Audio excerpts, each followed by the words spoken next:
Welcome to the Coast to Coast podcast, brought to you by Play Picks and the Lines, coming to you from the West Coast. Josh Lander, joined as always by my guy Nate Weitzer on the East Coast. We are looking at the opening of this series between the Bucks and the Hawks in the Eastern Conference Finals. I don't think anybody had that. I just wanted to double check my notes there. That is correct. We got some pretty big opening lines that we'll take a look at here for you. As always, if you do need a FanDuel or DraftKings account, make sure you are heading over to fdpicks.com or dkpicks.com. Find all those local listings and playoff promos in your area, and make sure to like and subscribe to that page as well. Jump in the comments. Let us know who you guys have in this series. Ice Trey versus Giannis and company. Nate, let's get into game one and some series odds.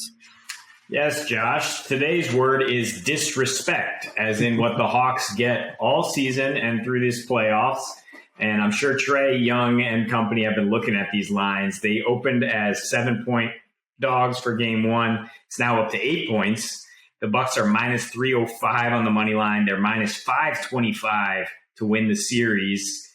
And the most likely outcome in terms of odds on DraftKings is Bucks in 5 at plus 210. You can get plus 400 on a Bucks sweep. I don't know if I'd go that far. But the Bucks are now, as we stand, the favorites to win the title at even money. As we thought, once they emerged from that Nets series, they would be the favorites. And they are the healthiest team standing as we look at it. And the total, of course, is 225.5, moving slightly down right now. But yeah, the Bucks healthy. Aside from Dante DiVincenzo, they have their big three intact. And I think it's going to be a lot easier for one of those big three, Drew Holiday, in this series, matched up with Trey Young. If they decide, the Hawks, that is, that they will try to guard Drew Holiday with Trey Young, I think that that's going to be another source of steady offense for Milwaukee. Chris Middleton just carried the load to a degree. We know Giannis is going to have no trouble scoring on this Hawks defense, but I think getting that third scorer in there is going to be key. And I think the job he's going to be able to do on the other side on Trey is also going to be key. Yes, Atlanta just pulled out game 7, in which Trey started 4 for 21 from the field. They are a pretty complete team, but I don't think that that's going to be sustainable against a healthy and slightly less choking Bucks team. It's a small sample size. Trey only played in one meeting with the Bucks this season. Yeah. But, man, was it a bad showing. 3 for 17 from the field, 0 for 9 from deep. Yes, Drew Holiday was playing, and it was his primary defender in that game. The Bucks had won 6 straight against these Hawks before dropping one, which coincidentally came without Trey Young. And I'm completely throwing that result out the window because it came – they actually punted the game. Even though they had all their guys healthy, you could tell it was after blowing the doors off Philly the night before. They were on a back-to-back. They had beaten Philly twice in 3 days leading into that matchup. They just really did not care about playing the Hawks that night. So I think that the Bucks are going to be in control throughout the series, and especially at home where they're 5-0 in these playoffs. They have a spectacular 94.4 defensive rating and 13 net rating. I'm trusting that Bucks defense to help us go under. I don't know about covering by 8 points the way the Hawks have exceeded expectations, but I think the Bucks will go under, and I think that they will cover some more modest spreads, such as that halftime spread I know you're looking at is just 3.5, right? Yeah, that's where you can find it on FanDuel right now, that first half. I think there's a couple of things I'm thinking. I think to what your point is about the the spread and the under. I think if you do think that this game is going to stay sloppy and not have as many points and be a sort of a defensive battle, then you definitely like the Hawks to be able to keep it closer in that instance. I think when this thing starts getting blown out into a ton of points is when the Hawks are going to find themselves in trouble, especially with Bogdanovich being hobbled right now and not having really a solid primary second scorer to Trey Young. You could even see in the Philly game, the only offense that they had by the end in Game 7 was, if Trey's not hitting his shots and Bogey's not playing, then you better hope he gets into the lane and makes some floaters and or finds Capella on some alley-oops as he did, because otherwise there's not much scoring to go around for them. And if this game does go over, then that's probably not looking good for the Hawks, which is why specifically I feel pretty good about the Hawks under 108.5. Even if the Hawks do keep this game close, in my opinion, that means that they've kept this score to around 100 points or less for each squad in a really choppy game. So interestingly for the Hawks, they were the team with seemingly a few more options on offense in the last series. Obviously, that is not the case here. And one matchup I'm specifically looking at that we talked about a little bit earlier was Chris Middleton, and specifically when he's playing against that second unit in the second quarter, end of the third quarter, or beginning of the fourth. And it's Chris Middleton out there as clearly the best player, and you're going to see guys like Lou Will, and maybe if Danilo's playing with the second unit at that point, really trying to carry the offense for the Hawks while Trae Young and company get some rest.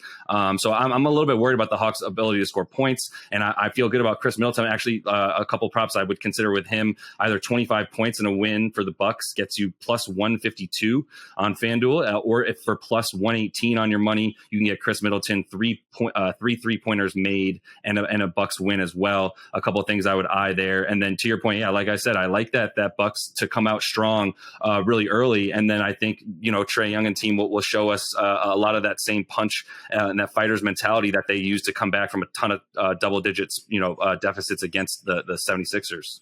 Yeah, and Middleton just shot 50% from three at home against the Nets, showing some really comfortable shooting in Milwaukee. So that's definitely, I'm following you on those props there. Absolutely. And to your point about if this game goes over, it's going to favor the Bucks. It's going to be a Bucks, we're getting back to our free flowing ways. No more chopping it up with Brooklyn.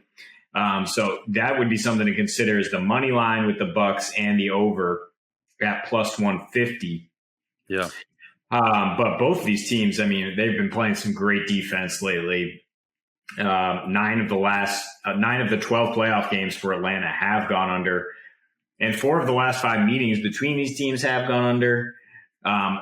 Always in the playoffs, you got to lean a little bit towards the under, but I do like the idea of parlaying those results to get a little juice on that. And I do like the idea of taking the Atlanta under because of what I'm talking about with Drew Holiday.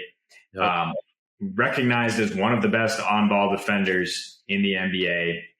Didn't necessarily have the task to give to him in that last series, right? When Kyrie went out, when Harden was hobbled, a little too small for Durant, but he is built to handle Trae Young.